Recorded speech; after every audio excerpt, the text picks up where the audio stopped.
Hello, నేను మీ CS రావు. చంద్రబాబు నాయుడు భద్రత మీద తెలుగుదేశం పార్టీ ఆందోళనగా ఉంది.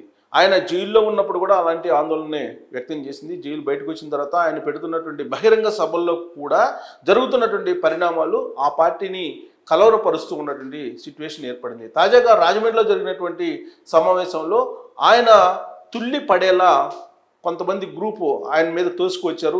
ఇది స్లీపర్ సెల్స్ చేస్తున్నటువంటి పనిగా కూడా తెలుగుదేశం పార్టీ అనుమానిస్తూ ఉంది. ఇలాంటి పరిస్థితుల్లో చంద్రబాబు నాయుడు భద్రత మీద ఆల్రెడీ Z+ కేటగిరీలో ఉన్నటువంటి ఆయన సెక్యూరిటీని పర్యవేక్షించేందుకు కేంద్రం నుంచి ఒక ప్రత్యేకమైనటువంటి భద్రతా అధికారి వచ్చి సమీక్షిస్తున్నారు అనేది కూడా తెలుస్తుంది.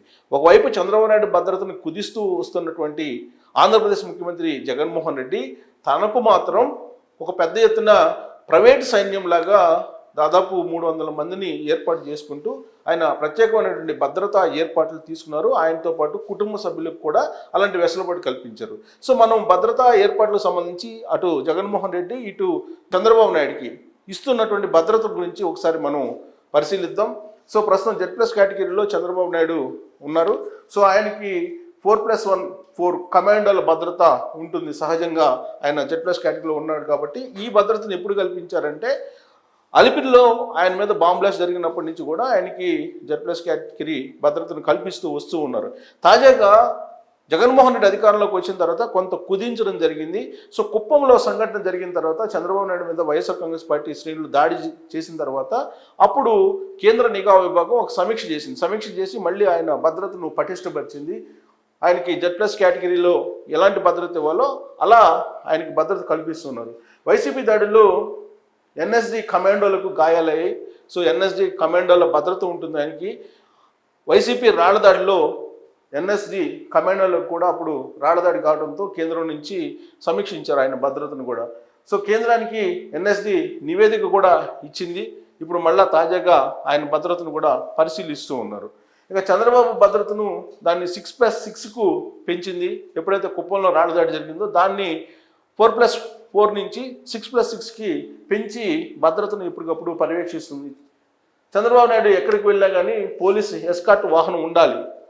జగన్మోహన్ రెడ్డి అధికారంలోకి వచ్చిన తర్వాత ఎస్కార్ట్ వాహనం తీసివేశారు. ఎస్కార్ట్ వాహనం అవసరం లేదు అని చెప్పి ఆయనకి జనరల్గా ట్రాఫిక్ క్లియర్ చేస్తూ ఒక ఎస్కార్ట్ వాహనం ఉంటుంది, దాన్ని తొలగించారు. కానీ ఎస్కార్ట్ వాహనం ఖచ్చితంగా ఉండాలని కేంద్రం ఆదేశించింది. దాంతో ఎస్కార్ట్ వాహనం కూడా ఉంది. పైలట్ వెహికల్ను తీసేసిన రాష్ట్ర ప్రభుత్వం. సో ఎస్కార్ట్ వాహనం కాదు, పైలట్ వెహికల్ని జగన్మోహన్ రెడ్డి ప్రభుత్వం వచ్చిన తర్వాత ఆయనకి తీసేయడం జరిగింది. దాన్ని కూడా ఇప్పుడు పెట్టాలని చెప్పి ఆదేశం చేసింది కేంద్ర ప్రభుత్వం, కేంద్ర హోంశాఖ. రాజమండ్రి సభలో తాజాగా దూసుకొచ్చారు జనం. దాంతో ఆయన తుల్లి పడిపోయారు. జనాన్ని అదుపు చేయలేకపోయారు పోలీసులు ఆ సభలో. చంద్రబాబు నాయుడు భద్రత ఇప్పుడు మరింత పెంచాలని తాజాగా NSG కమాండర్ సమీక్షిస్తూ ఉన్నారు. ముఖ్యమంత్రి ఇప్పుడు భద్రత కోసం అయితే పెంచుకున్నారు కానీ చంద్రబాబు నాయుడు భద్రత గురించి పట్టించుకోవట్లేదు అనేది ఇప్పుడు వినిపిస్తుంది. ఆ క్రమంలో NSGకి సంబంధించినటువంటి ఉన్నతాధికారి ఢిల్లీ నుంచి వచ్చి చంద్రబాబు నాయుడు భద్రతను తాజాగా పర్యవేక్షిస్తున్నారు. ఇక జగన్మోహన్ రెడ్డికి తాజాగా భద్రతను పెంచుకున్నారు. ఆయనే పెంచుకున్నారు. ఆయన భద్రతను ఏ విధంగా పెంచుకున్నారు అనేది ఒకసారి చూద్దాం. ముఖ్యమంత్రి భద్రతను కొత్త చట్టం తీసుకొస్తూ ఆ భద్రతను పెంచుకోవడం జరిగింది. జగన్ ఆయన కుటుంబ సభ్యులకి ఇద్దరికి కూడా ఆ కుటుంబ సభ్యులకి అందరికీ కూడా రక్షణ కల్పిస్తూ స్పెషల్ సెక్యూరిటీ గ్రూప్ SSG గ్రూప్ని ఏర్పాటు చేసుకున్నారు. స్పెషల్ సెక్యూరిటీ గ్రూప్ని. సో సీఎంతో పాటు ఆయన సతీమణి అలాగే పిల్లలకు కూడా స్పెషల్ ప్రొటెక్షన్ ఇస్తున్నారు. ఆ చట్టాన్ని కూడా తీసుకొచ్చారు. దానికి కొన్ని 100 కోట్ల రూపాయల ఖర్చు కూడా అవుతుందని చెప్పి అంచనా వేశారు. ప్రధానమంత్రి భద్రత తరహాలో స్పెషల్ ప్రొటెక్షన్ గ్రూప్ ఏర్పాటు చేసుకున్నారు. ప్రధానమంత్రి భద్రత తరహాలో ఇప్పుడు జగన్మోహన్ రెడ్డి కూడా అలాంటి సెక్యూరిటీని ఏర్పాటు చేసుకున్నారు. సీఎం రక్షణ దళం ఏర్పాటు చేసిన తొలి రాష్ట్ర ముఖ్యమంత్రిగా జగన్మోహన్ రెడ్డి ఉన్నారు. సో అంతంలో ఎప్పుడు ఏ ముఖ్యమంత్రి కూడా ఆ విధంగా చేసుకోలేదు. కానీ ఆయన స్పెషల్ సెక్యూరిటీ గ్రూప్ని ఏర్పాటు చేసుకున్నారు. మాజీ ముఖ్యమంత్రులకు SSG భద్రతను సహజంగా కల్పిస్తూ ఉంటారు. కానీ ఇప్పుడు మాజీ ప్రధానులకు SPG భద్రత కల్పిస్తుంది కేంద్ర ప్రభుత్వం. ముఖ్యమంత్రులకు ఒక రకంగా, అలాగే మాజీ ప్రధానులకు మాజీ ముఖ్యమంత్రులకు మరొక రకంగా ఉంటుంది భద్రత. ఇప్పుడు SSGలో భాగంగా operation centre, command hub, command శిక్షణ కేంద్రాలు ఏర్పాటు చేశారు జగన్మోహన్ రెడ్డి భద్రత కోసం. సో ఆయన ప్రత్యేకమైన చట్టాన్ని చేశారు కాబట్టి ఆ చట్టానికి అనుగుణంగా SSG భద్రతను కల్పించారు. దానికి సంబంధించి ఆపరేషన్ సెంటర్ని ఏర్పాటు చేశారు. అలాగే కమాండ్ హబ్ను కూడా ఒకటి ఏర్పాటు చేశారు. కమాండర్ శిక్షణకు కేంద్రాలు కూడా ఏర్పాటు చేశారు. Z+ కేటగిరీ సెక్యూరిటీలో భాగంగా 300 మంది, సో Z+ కేటగిరీ ఆ సెక్యూరిటీ తరహాలోనే ఇప్పుడు 300 మందిని ఇప్పుడు సీఎం భద్రత కోసం వినియోగిస్తూ ఉన్నారు. సో SSG గ్రూప్ కోసం, స్పెషల్ సెక్యూరిటీ గ్రూప్ కోసం ఇప్పుడు పోలీసు కుక్కలకు కూడా ఒక ప్రత్యేకమైనటువంటి శిక్షణ కేంద్రాన్ని కూడా ఏర్పాటు చేశారు ఈ మధ్యకాలంలో. సో కొత్త స్పెషల్ సెక్యూరిటీ గ్రూప్లో 431 పోస్టులు శాంక్షన్ చేశారు. అంటే సెక్యూరిటీ ఇవ్వాల్సినటువంటి వాళ్ళు 300 మంది, వాళ్ళకి అవసరమైనటువంటి వాటిని అందజేయడానికి మరికొంతమంది, టోటల్గా 431 పోస్టులను క్రియేట్ చేసి స్పెషల్ సెక్యూరిటీ గ్రూప్ను తయారు చేయడానికి ముఖ్యమంత్రి జగన్మోహన్ రెడ్డికి భద్రత కల్పించడానికి ఈ ఏర్పాట్లు చేసి ఒక చట్టాన్ని కూడా తయారు చేశారు. So octopus, greyhound, armed reserve నుంచి కమాండోలను ఎంపిక చేశారు. మెరికల్ లాంటి యువకులను ఎంపిక చేశారు. ఈ విభాగాల నుంచి ఆక్టోపస్ అలాగే గ్రేహౌండ్, ఆర్మ్డ్ రిజర్వ్ నుంచి ఆ ఎంపిక జరిగింది.